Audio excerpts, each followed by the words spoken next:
Welcome back, everybody. My name, as you probably already know, is Stefano, and I am here to accompany you on this journey to learn how to use this platform and improve your learning capabilities. This is the second video of our first tutorial series. Will we give you magic bullets to shot? Of course not.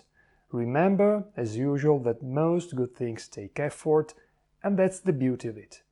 But we are here to help you learn to enjoy the friction of such effort and to do this in the most effective way possible. Before talking about effective learning techniques and the tools we can provide to use them, let's talk about some of the most common learning habits which, according to the up-to-date pedagogical theories, are not very effective. A series of 6 questions may help here to clarify the concepts which follow. First, how much time do students study in a row? Most of them a lot. And why is that? Many of them believe their concentration increases in this way. But it's not actually true. Concentration and focus decrease dramatically after some time, and so does their retention capability. Second, how do students approach a written text? They usually read it and highlight the concepts they consider important. The idea is that so doing one can more easily retrieve and remember them. Does this approach work well? Not particularly. There seem to be more effective ways to proceed. Third, and again, how many reading steps do students take to study a written text? Usually, one reading step to study and the subsequent reading steps with the main purpose to review. Is this approach effective? Well, sometimes, when the subject is not that complex, otherwise not so much. Fourth, what do some students do to review the study material? It depends on the subject, of course. Some of them use the so-called mental maps. That's exactly what I had learned to do when I was graduating in engineering. And do they work? Well, they certainly helped, but not so much. They are not the best reviewing method. Other approaches are more effective. And maps fit much better a purpose different from reviewing. Some others build schemes. Schemes may come in handy in some cases when they can help clarifying a concept. In these circumstances, they can be an effective tool for learning and reviewing. But this is a tool which does not actually have an extensive and general application.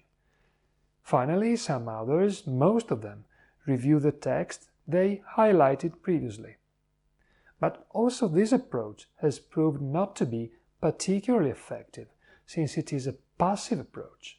It consists in reading the same material again. No true retrieval effort is done here. 5. And again, how do students organize the reviews?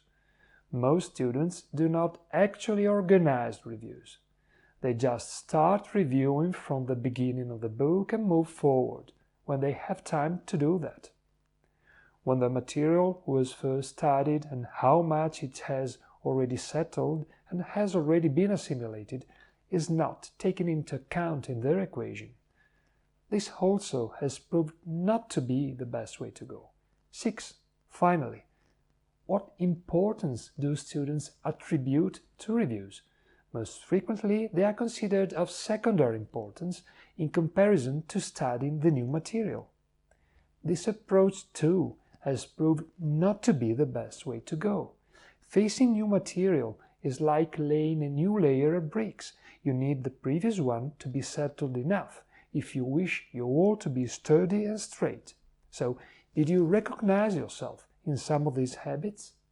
If so, just keep in mind which ones. It will help when we'll introduce more effective approaches and the way our platform may help adopting them in your learning and guide you through a useful change of your learning habits. You can download at the link named Slide on this tutorials icon a slide with a list of the 6 questions we have just gone through. We suggest to print it. Take some time to think of the way you would answer them and jot it down before moving forward with our tutorial videos. So, to synthesize finally, in this second tutorial we have gone through the 6 most common bad study habits among students of whatever age they should try to change, with our help if they wish. Thanks for sharing your time with me, and see you in the next videos.